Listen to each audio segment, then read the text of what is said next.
seguimos ciertamente en un tema hermoso, que es estudiar la carta a los hebreos, que son, como ya se ha aclarado en otros temas, son creyentes que tenían conocimiento de la ley, de las cosas del Antiguo Testamento, lo que Dios legó a los patriarcas y toda la tradición judía también, ellos estaban en conocimiento de esto, y por eso este autor hace un contraste maravilloso en lo que es la obra de Cristo, anunciada en la ley, anunciada en la obra del tabernáculo, en todo el cuidado que Dios tuvo para con su pueblo. Y en este propósito, también la carta muestra magistralmente a Cristo en sus roles, en su obra como sacerdote de su pueblo, y bien conocemos la epístola a los hebreos en pasajes emblemáticos, ¿cierto? Siempre recurrimos ahí al capítulo 11, puesto los ojos en Jesús, el autor y consumador de la fe, y es como nuestra ancla cuando queremos hablar de fe, cuando queremos hablar también de la obra del Señor. También está ahí esta galería de personajes notables por su fe, que son destacados también en esta carta, en el capítulo 11, y vemos esto como muy interesante siempre, esta carta. Pero como ya hemos visto y estudiado, el propósito fundamental de esta carta es mostrar a Cristo en toda su gloria. Y vamos a estudiar un poco más. Ya hemos visto algunos temas bien interesantes y queremos disfrutar hoy también en cada detalle que el Señor pueda revelarnos. No solo para conocimiento, queridos hermanos, no solo para conocer más esta carta y decir sí, conocemos la carta de Hebreos, sino para acrecentar nuestra fe. Que nuestra fe pueda estar fortificada, fundamentada en bases sólidas. ¿Quién es Jesús? ¿Quién es Cristo? ¿Quién es nuestro amado Señor y Salvador Jesucristo? Poder ejercitar también una vida piadosa en Cristo, más allá del conocimiento intelectual. Así que le invito a orar para pedir la dirección del Señor también en esta mañana. Padre amado, te alabamos, honramos tu nombre glorioso y te damos gracias que podamos tener este fácil acceso a tu palabra hoy en nuestra congregación, también en nuestro país. Oramos para que abras nuestro entendimiento a entender las maravillas de tu ley, las maravillas del Evangelio y de la obra preciosa que nuestro amado Señor hizo por nosotros. Oramos, Padre, para que nos ayudes a concentrarnos, podamos dejar afuera toda preocupación, todo malestar, podamos concentrarnos en lo que tú quieres decirnos hoy a través de tu palabra. Gracias, Señor, te alabamos, te honramos, te agradecemos también por la palabra de vida. Oramos en Cristo Jesús. Amén, amén, amén. Bien, Hebreos, vamos de inmediato al pasaje que nos concierne, nos compete hoy, y que es Hebreos capítulo 2, versos 16 a el 18. Y dice así, lo pueden seguir ustedes también en sus Biblias o en las pantallas como gusten, porque el verso 16 empezamos, porque ciertamente no socorrió a los ángeles, sino que socorrió a la descendencia de Abraham, por lo cual debía ser en todo semejante a sus hermanos, para venir a ser misericordioso y fiel sumo sacerdote en lo que a Dios se refiere, para expiar los pecados del pueblo. Pues en cuanto él mismo padeció siendo tentado, es poderoso para socorrer a los que son tentados. Qué hermoso pasaje, hermanos, donde vemos de un comienzo cómo Cristo, nuestro amado Señor, quiere estar cercano a su pueblo. Él quiere estar al lado, quiere seguirlo, ya sea para bendecirlo, ya sea para corregirlo, y está el cuidado constante del Señor. Y si nosotros vemos en el Antiguo Testamento, vamos a estar viendo eso constantemente, esa actitud de nuestro Señor. Por ejemplo, estudios atrás, nosotros vimos la supremacía de Jesucristo. Vamos a partir de esa base. Cristo vimos que en su divinidad es superior a los ángeles. Él es sobre todo, mucho, mucho más allá, por encima. Él es sobre todas las cosas. Todas las cosas en Él subsisten, dice también Colosenses 2, 1, 17. Y está por sobre todas. Todas las cosas por Él fueron hechas. Y en este pasaje que leemos ahora nos dice que Cristo también pone en especial cuidado a su pueblo, desde su formación y en relación a los ángeles.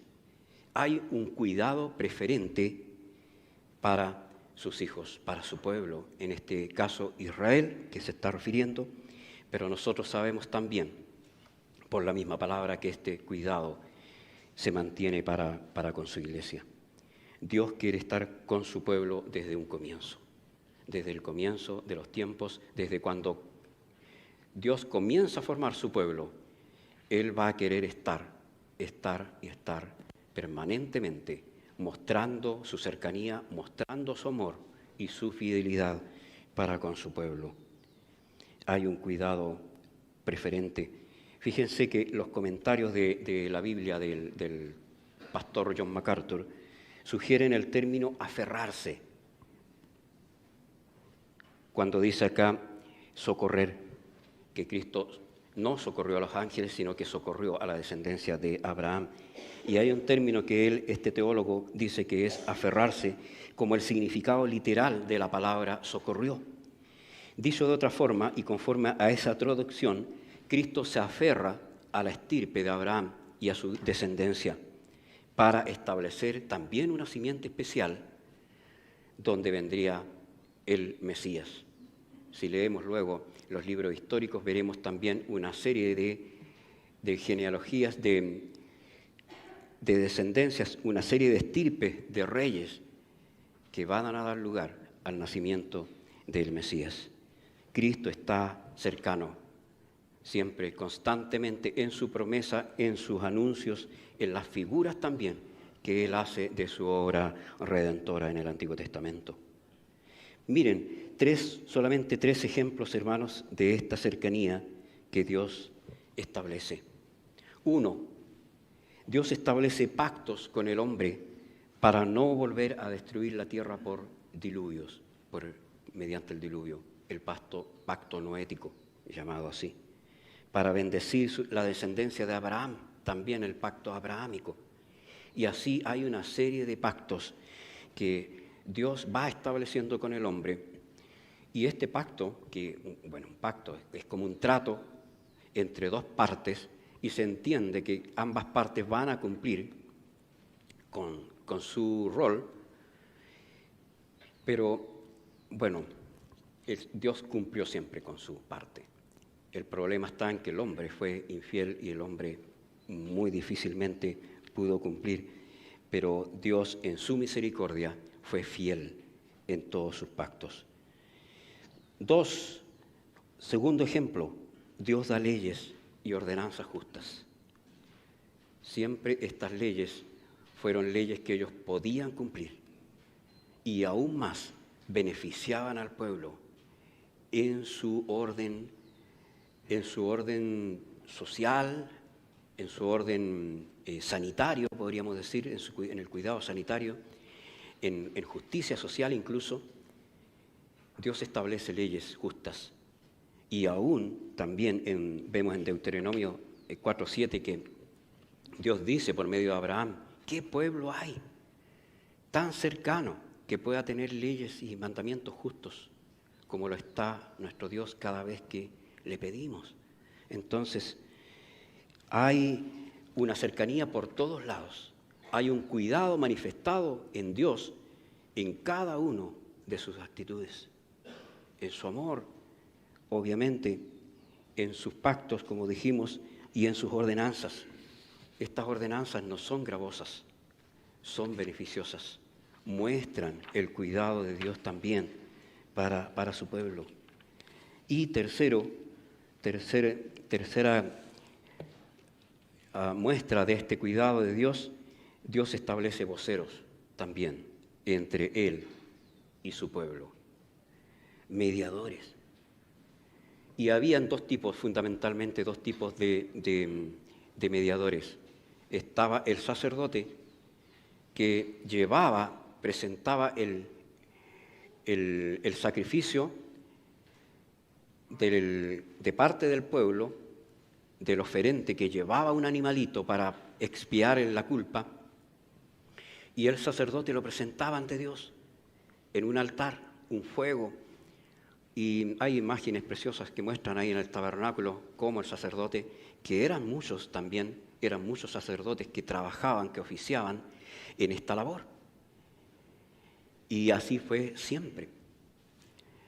Pero sin embargo había un sacerdote principal, y ese era el sumo sacerdote. Sin embargo, estos varones eran mediadores para llevar el pecado, a presentar, no llevar el pecado, sino que llevar este sacrificio y ofrecerlo ante Dios, y para que hubiera misericordia, hallaran estos pecadores misericordia ante los ojos de Dios. No solamente cuando en el caso de expiación de la culpa, sino también hay muchas ocasiones donde los reyes ordenaron a sus sacerdotes que presentaran sacrificios para alabanza, para gratitud también, en la fundación del templo, en la reedificación del templo.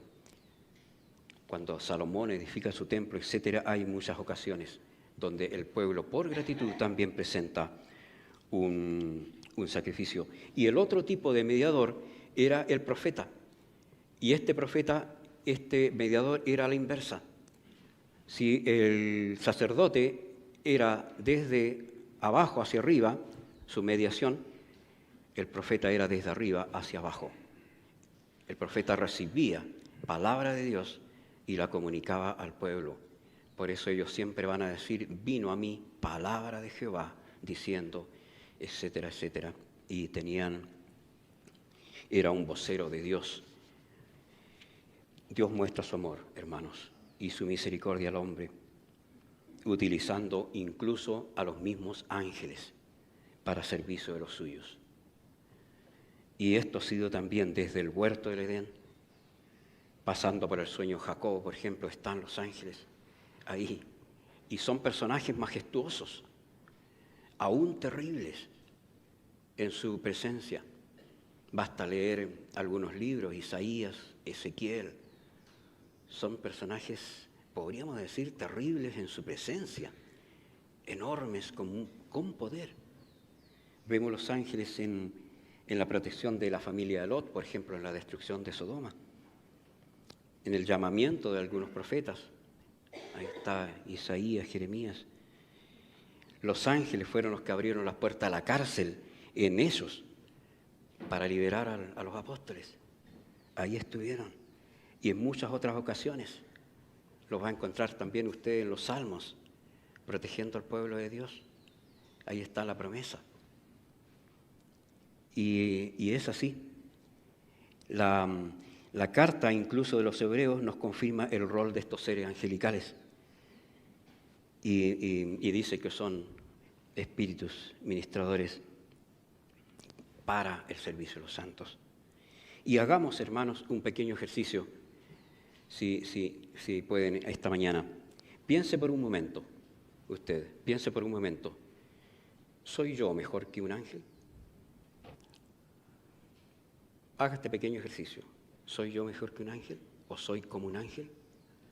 Fíjese que ustedes se van a reír, pero más de alguna ocasión, cuando usted hace un gran favor, un buen favor a una persona, te va a decir, oiga, usted es un ángel. Pero en el fondo tú sabes que no eres un ángel, solamente somos seres humanos falibles. Aunque quisiéramos serlo, o aún cuando hubiera personas que bien pudieran parecerlo, que de verdad que hacen gran bien, pero son guiados ciertamente por Dios. Todo bien que podamos hacer es por la gracia de Dios. Sin embargo, si pensamos eso, nosotros vamos a decir, claro, no, yo no soy un ángel, ni mucho menos. Pero sin embargo, el Señor te tiene en más estima que ellos. El Señor te tiene en más estima que ellos. Y eso es una verdad. Y está acá. Ciertamente no socorrió a los ángeles, sino que socorrió a la descendencia de Abraham. Usted dirá, claro, no somos judíos, no somos hebreos, pero sí, hoy somos hechos un pueblo con el pueblo de Dios. Somos el pueblo de Dios y somos protegidos por estos seres angelicales. Aun cuando haya ocasiones en que usted haya echado de menos la mano de ellos, pero Dios siempre tiene un propósito para hacer sus cosas.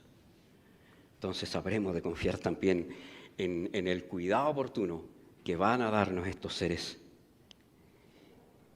Y claro, el libro de Hebreos dice en el verso 14 del capítulo 1, ¿no son todos espíritus ministradores enviados para servicio a favor de los que serán herederos de la salvación? Y nosotros somos herederos de la salvación, hermanos, somos herederos de todas las promesas de Dios. Eres un hijo de Dios y vas a estar protegido por estos ángeles y eres de algún modo un favorito de Dios, porque Él prefirió amarte a ti antes que a los ángeles. Segundo punto, vamos de inmediato ahí, dice en sus apuntes, tienen ustedes ahí también para ir siguiendo, Cristo es humanado para poder expiar nuestros pecados. Él tomando forma de hombre para ser un perfecto sustituto, es el subtítulo, ¿cierto? Ahora, era sumamente necesario que Jesucristo tuviera cuando vino al mundo una naturaleza humana. Cristo es completamente humano y es también completamente divino. Está esta dualidad inseparable. Y hay evidencias en la Escritura de esto. Ahora, ¿para qué era necesario esto? Para que pudiera expiar los pecados del ser humano. Debía realizarse un sacrificio perfecto. Este sacrificio tenía que agradar y satisfacer las demandas de Dios Padre, de un Dios Santo, que exigía justicia por el pecado del hombre. Entonces, para que esto funcionara, debía haber un sustituto humano que pudiera pagar por el pecado humano. No podía ser un ser celestial, debía ser un ser humano, como dije, que pagara por el pecado humano. ¿Por qué? Porque ya no siendo suficientes los sacrificios en el Antiguo Testamento, el hombre ante la ley debía morir, estaba condenado, había una sentencia que colgaba prácticamente de su cuello. Lo recuerda el apóstol Pablo también en Colosenses 2, 14, 15, que había una sentencia de la cual Cristo nos libra y la clava en el madero, pero eso después lo vamos a analizar un poquito más. Ahora, como decíamos, ya no eran suficientes estos sacrificios antiguo testamentarios. Y más aún, bueno, en temas más adelante, hermanos queridos, vamos a estudiarlo esto en detalle cuando lleguemos al capítulo 10 de la carta, pero la ley no era suficiente para hacer que el hombre ya no pecara más, o sea, no podía, arreglaba la causa, arreglaba el síntoma, por así decirlo, pero no el mal. La ley castigaba y daba la opción de presentar este sacrificio, pero no hacía que el pecador, no sanaba al pecador. No estaba esa gracia de Dios que hoy está y que fortalece para que el pecador ya no viva más en pecado y pueda fortalecerse en Cristo. En ese tiempo no. El pecador debía morir ante la ley. Estaba condenado al juicio eterno de Dios Santo. terrible pensar esto, pero era así. Y la palabra de Dios lo confirma. La paga del pecado es muerte. Romanos 6:23, la paga del pecado es muerte. 3:23 aún dice también que estamos destituidos, que ya no hay parte alguna de Dios para con el pecador, porque está bajado, está destituido totalmente, alejado de la bendición de Dios. Por lo tanto, Cristo, siendo hombre, tomando la naturaleza de hombre, fue nuestro sustituto. Solamente Cristo, solamente el Señor podía ser el sustituto de este Cordero, que ya no era suficiente para pagar los pecados del mundo. Y viene entonces Cristo, siendo el Cordero perfecto, lo anuncia Juan el Bautista, y Él es el Cordero de Dios que quita el pecado del mundo. Toma la naturaleza de hombre para ser nuestro sustituto. Cristo, el Cordero sin mancha, sin defecto, y que exigía la ley. Lo exigía la ley, tenía que ser un Cordero perfecto, sin mancha, sin nada, y Cristo lo fue. Él tomó nuestro lugar, y ya no en un altar de piedra como antes, sino en la cruz, donde es sacrificado nuestro Señor. La carta a los Efesios en el capítulo 5 dice que el sacrificio de Jesús fue ante el Padre ofrenda y sacrificio a Dios en olor fragante. Y ahí la carta también nos da el ejemplo del amor de Cristo, de la misericordia de Cristo, del perdón de Cristo, para que nosotros también podamos perdonar, podamos ser misericordiosos y podamos ser imitadores de ese Dios que nos amó. Así comienza el Evangelio, del cual muchos pecadores hoy, hermanos, ignoran y rechazan. No sé, hermanos o amigo que escuche estas palabras, si podemos hoy ignorar el Evangelio de Dios. No sé si hoy pueda alguien ignorar el Evangelio o pueda no saber cuál es el plan de Dios de salvación para el hombre. No sé si pueda alguien en Chile o en este mundo hoy con toda la tecnología ignorar estas cosas, habiendo tantas plataformas, emisoras, canales de televisión, etcétera, que van anunciando el mensaje, y la palabra de Dios está libremente, por lo menos en nuestro mundo occidental. Y sin embargo, hay muchos que no consideran este sacrificio perfecto de Cristo y que es eficaz para salvar, para perdonar los pecados. Tenemos que aprovechar. Tiempo atrás se exhortaba acá sobre la salvación, que no podemos descuidar una salvación tan grande. ¿Cómo responderemos a esta salvación? ¿Cómo responderemos al sacrificio de Cristo? Y además, hermanos o amigos que escuchan esto, el pecador no puede estar en un terreno neutro, donde no importa a Dios. Nadie puede decir, yo voy a vivir solo y me las voy a arreglar solos y no necesito a Dios. Estoy tan bien que no necesito a Dios. ¿Quién podría decir eso cuando estamos bajo la misericordia, solamente bajo la misericordia de Dios? No hay un terreno neutro que no pueda importar a Dios, donde el pecador pueda quedar al margen del Evangelio, simplemente porque no quiera comprometerse o porque le sea indiferente la obra de Cristo.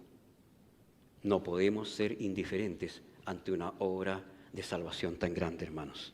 No podemos rechazar la obra de salvación, porque si es así, permanecemos en un estado de muerte espiritual y de condenación perpetua. No es que el hombre sin Dios va a quedar libre de compromiso con Dios. No es solamente eso, sino que la palabra de Dios dice que hay una condenación. El que tiene al Hijo tiene la vida, pero el que no tiene al Hijo no tiene la vida, sino que la ira de Dios está sobre él. Es terrible esto. Pero por otro lado, es maravillosa la salvación que Dios ofrece. Y es maravilloso el amor de Dios para el pecador que puede arrepentirse de sus pecados. Gracias a Dios por su gracia también. Que no seamos nosotros indiferentes también. No abusar de la gracia, sino que ser agradecidos en adoración, en alabanza a nuestro Señor. Gloria al Señor que nos ha salvado.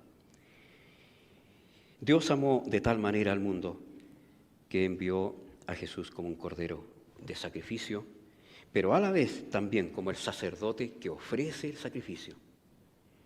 Fíjense qué interesante. Es Cristo nuestro sustituto, es Cristo el cordero perfecto de sacrificio y es el sacerdote perfecto que ofrece también el sacrificio.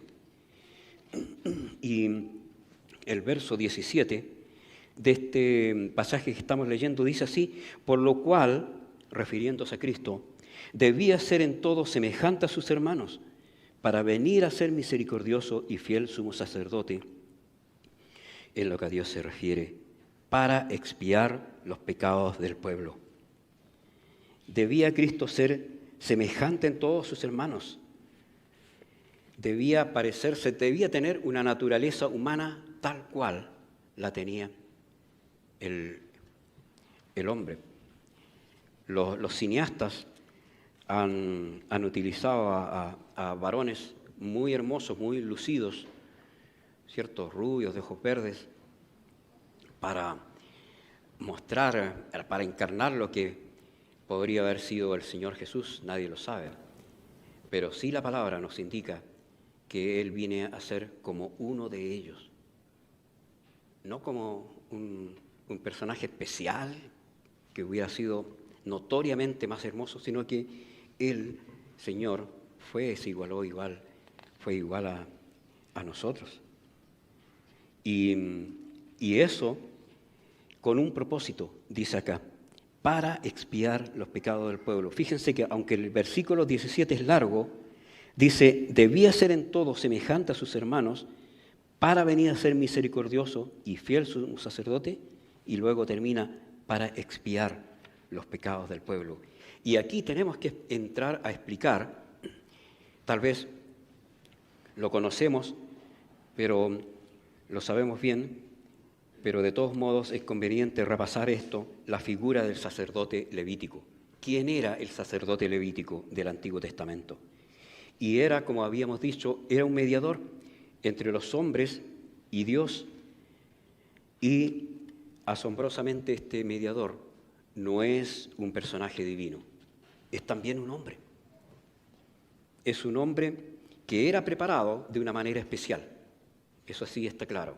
El sacerdote levítico era lavado minuciosamente, era ungido con el aceite de la unción del tabernáculo.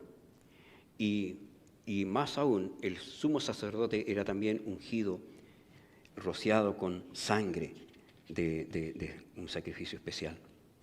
Por lo tanto, tenía que ser este sacerdote un ser humano que representara al pueblo. Tenía que ser uno de ellos, no un extranjero, no una persona tampoco angelical, nada. No tenía algo especial por sobre el ser humano, era uno más de ellos. Por eso se instituye la figura del sacerdote que puede presentar este sacrificio en el altar del holocausto. Tenía que ser uno del pueblo, un hombre, un mediador escogido para presentar este sacrificio ante Dios. Y solamente podía ser el sumo sacerdote el que entrara una vez al año al lugar santísimo a rociar el propiciatorio con la sangre de los sacrificios. Esto está detallado también en Levítico 8, si usted quiere después indagar más. Pero había muchos sacerdotes que estaban para presentar los sacrificios del pueblo. Recuerden, hermanos, que había ocasiones en que se presentaban cientos de bueyes, de carneros, de ovejas, había muchos sacrificios. Pero un solo sacerdote era el que podía entrar al lugar santísimo. Los otros oficiaban en el atrio, en el altar del holocausto y en el lugar santo para preparar los panes y el aceite, etc. Pero solamente uno entraba al lugar santísimo a rociar el propiciatorio y debía estar este sacerdote preparado, ungido, etc. Y hermanos, Cristo cumple completa y perfectamente con la figura de este sacerdote. Él lo representa mucho, aún mucho mejor. El libro de Hebreos dice que este sacerdote sobrepasa las expectativas, es mucho mayor que el que está establecido en el Antiguo Testamento. Él solamente era una figura que iba a anunciar lo que sería el rol de Cristo. Pero el Señor va a cumplir en todo. ¿Por qué? Porque Él fue semejante a sus hermanos, para venir a ser fiel y sumo sacerdote. Es decir, si no hubiera sido totalmente semejante a sus hermanos, Cristo no hubiera podido oficiar como sumo sacerdote ante Dios. Pero sin embargo, Jesús es el cumplimiento fiel de este rol. Y este sacerdocio se describe también en la carta a los Hebreos. Mire, les invito por un momento a Hebreos 9, capítulo 9, verso 11. Pero estando ya presente Cristo, sumo sacerdote de los bienes venideros, por el más amplio y más perfecto tabernáculo, no hecho de manos, es decir, no de esta creación, y no de sangre de machos cabríos ni de becerros, sino por su propia sangre, entró una vez para siempre en el lugar santísimo, habiendo obtenido eterna bendición. Por lo tanto, gracias y gloria a Dios que este rol Cristo lo cumple exitosamente y Él logra entrar al lugar santísimo obteniendo eterna redención, y ahí somos beneficiados nosotros, que hemos obtenido, que hemos logrado salvación. Cristo, por lo tanto, es figura de este sacrificio que Él mismo ofrece. Él es ofrenda y oferente, sin mancha ante Dios, y es fiel, sacerdote fiel, para expiar los pecados del pueblo. Miren, hermanos, note la similitud que hay entre Hebreos 2:17, refiriéndose al sacerdote fiel, con 1 Juan 1:9. ¿Qué dice 1 Juan 1:9? Si confesamos nuestros pecados, Él, ¿cómo dice? Es fiel. Él es fiel y justo. Por lo tanto, este sacerdote sigue ministrando a los pecadores arrepentidos, sigue perdonando, sigue ministrando este perdón y misericordia para los pecadores que ya no quieren ofender la santidad de Dios, que van a estar agradecidos por el sacrificio de Cristo y que van a arrepentirse de sus pecados. Y eso no lo estamos diciendo de la gente de afuera, lo decimos por nosotros mismos primeramente. Nosotros somos pecadores arrepentidos, no somos mejores que otros, pero Cristo nos está dando, nuestro eterno sacerdote nos está dando esta opción. Venid a mí, como dice el profeta Jeremías, y vuestros pecados serán más blancos que la lana, etc. Pero esta opción ahí en 1 Juan, si confesamos nuestros pecados, Él es fiel y justo para perdonar, para expiar, para quitar la culpa, y solamente culpa que Cristo puede quitar. Solamente Él puede perdonar los pecados de los pecadores. Por eso dice Juan también, 1 Juan 2:2, y Él es la propiciación por nuestros pecados. ¿Qué es la propiciación?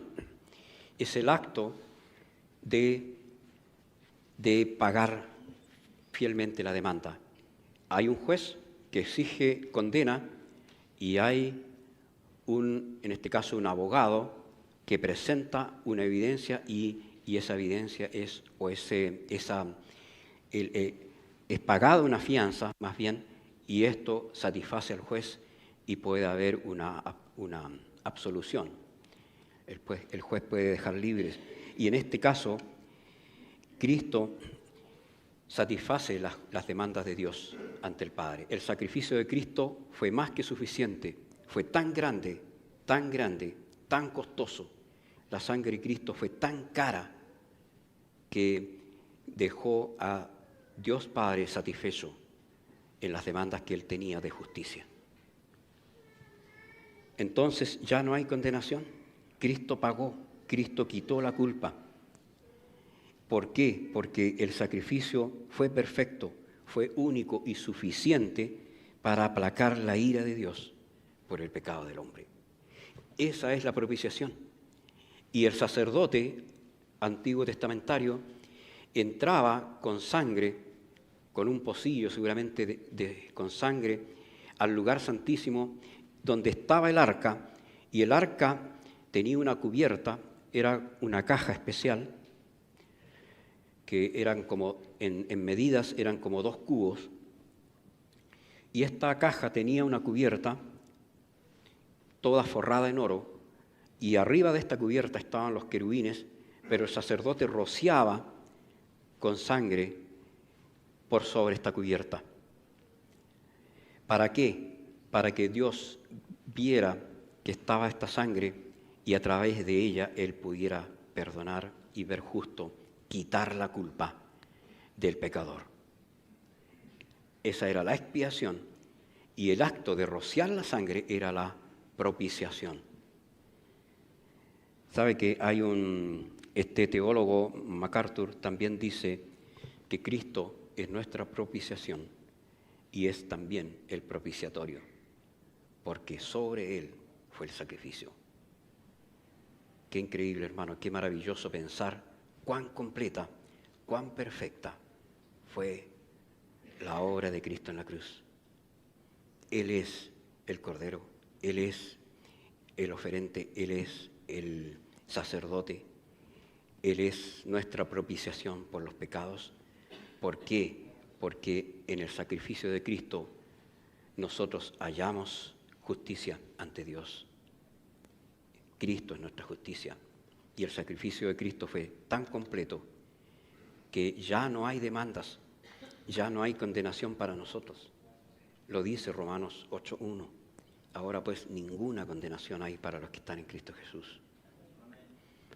Solamente, hermanos, que no andemos, y ahí está la advertencia, que no andemos conforme a la carne, sino conforme al Espíritu. Y hay muchos otros pasajes que nos van a advertir de no abusar de esta gracia divina y preciosa de Dios, sino que buscar la santidad y buscar el agradar a un Dios que nos amó. Nosotros no podemos amarlo de la manera que Él nos amó, pero sí podemos ofrecer sacrificios de alabanza. Podemos tener una vida que le honre, donde seamos fieles testigos de Él. Y no se diga, bueno, ¿qué clase de cristiano es este? Y eso es triste. Tercer punto, vamos ahí. Cristo es humanado para conocer nuestras debilidades. Hebreos 2:18. Por cuanto Él mismo padeció siendo tentado, es poderoso para socorrer a los que son tentados. Dijimos que era necesario que el Señor fuera semejante a nosotros. Y el Señor no solamente fue semejante a nosotros en un cuerpo físico, sino también en lo que Él vivió y en lo que Él sufrió. Viviendo en humildad, Jesús vive en servicio, vive en constante humildad, vive en constante servicio para sus hermanos. Él mismo dijo, no he venido para ser servido, sino para servir.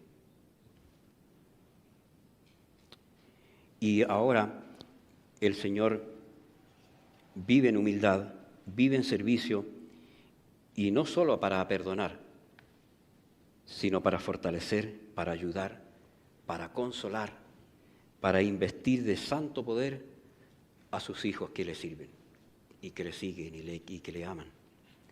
Cristo padece tentación, hermanos, en toda su magnitud como hombre. Nadie puede decir, pero sí, Cristo fue a la cruz, pero no sufrió tanto porque también era Dios. No. O decir, bueno, Cristo no tuvo hogar, no tuvo casa, pero como era Dios, a lo mejor ángeles lo sustentaban. No, tampoco. Cristo padece en toda su magnitud humana. Siendo igual a Dios, Cristo añade a su divinidad la forma de hombre. Cristo añade, no deja de ser Dios para añadir a su divinidad, siendo Él igual a Dios, Él añade la naturaleza humana, la forma de hombre para venir en carne. Y eso no significa que siendo igual a Dios, siendo uno con el Padre, sus sufrimientos fueran disminuidos. No significa, hermanos. Él sufrió completamente, en toda su magnitud. Aunque no podemos decir que su sufrimiento humano fuera más llevadero, porque Él era también divino. No, Cristo fue completamente humano y Él tuvo sed, tuvo dolores, tuvo hambre, tuvo pena. Cristo vivió su humanidad completamente. Él no usó de sus prerrogativas divinas para librarse de los maltratos. No usó de su condición de Dios para tener una alimentación especial, para tener un agua a lo mejor purificada. Tuvo que darle agua a una mujer samaritana en un pozo. Él tuvo que ser acompañado incluso en muchos viajes porque también se cansaba. Tuvo sed, tuvo agotamiento, lloró en la muerte de su amigo. Lloró por Jerusalén, por esta ciudad que él amaba también. Y lo que es más tremendo e impresionante, Cristo también padeció tentaciones.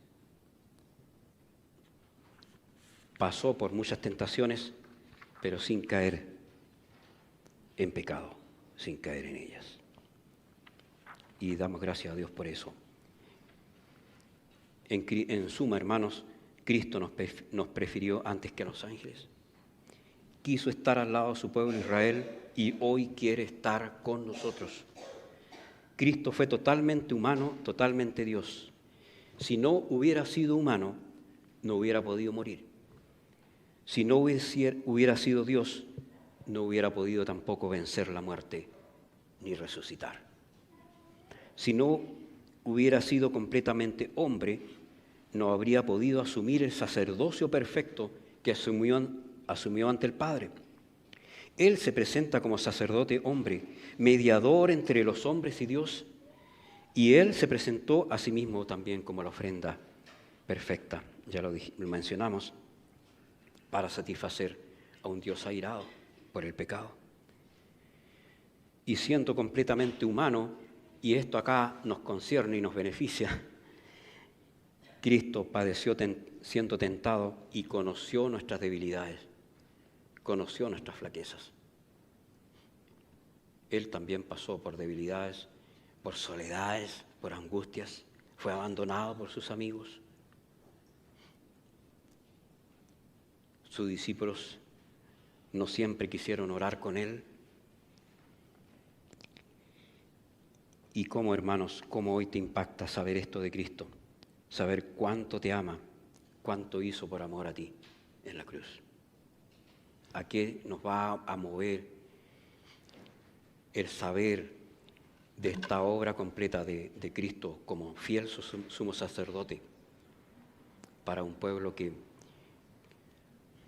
debiera amarlo, que debiera alabarlo, que debiera gozarse mucho más de lo que lo hace? ¿Cómo te impacta la obra de Cristo, hermanos? Que hoy intercede por nosotros cual fiel sacerdote ante el Padre. Cristo está intercediendo por nosotros. El Espíritu Santo traduce, dice ahí Romanos, prácticamente que traduce nuestra oración, la presenta ante Dios Padre. No somos dignos tal vez de presentarnos ante el Padre en una oración, pero el Espíritu Santo la lleva y la presenta ante Dios. Y es también Cristo, nuestra justicia, que de algún modo nos hace dignos y presentables ante Dios Padre. Por lo tanto, debemos orar con completa libertad. Ahora, el apóstol Juan también usa una figura de abogado. Si alguien está en relación con las leyes, puede entender esto. Él va a rogar por nosotros. Él nos va a defender. 1 Juan 2:1 dice, hijitos, no pequéis, pero si alguno hubiere pecado, abogado tenemos para con el Padre, Jesucristo el justo. Él también va a estar intercediendo como abogado, otro rol más de nuestro Señor. Por lo tanto, aquí debiera también, hermanos, llevarnos el saber que el Señor nos ha preferido antes que a los ángeles para estar con nosotros. Él quiere estar con nosotros. ¿Quieres tú estar con Él? ¿Quieres seguir a Cristo? ¿Quieres conocer a Cristo? ¿Quieres indagar más de Él?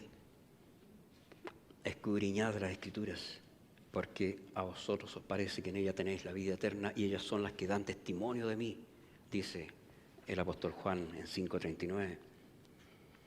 Hermanos, amemos al Señor, sigámosles de corazón.